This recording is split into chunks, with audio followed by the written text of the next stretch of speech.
நம்ம சேனல் வர புதுசாக சப்ஸ்கிரைப்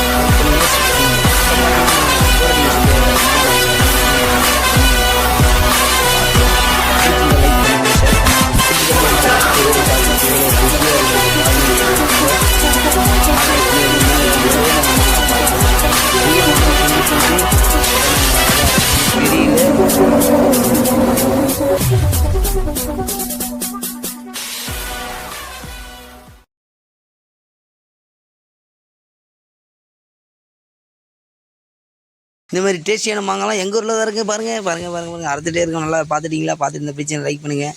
சாப்பிட்டு பார்க்க போகிறோம். உப்பு மிளகா போட்டு சாப்பிட்டா எப்படி நாக்கு ருசியாக இருக்கும். அடா.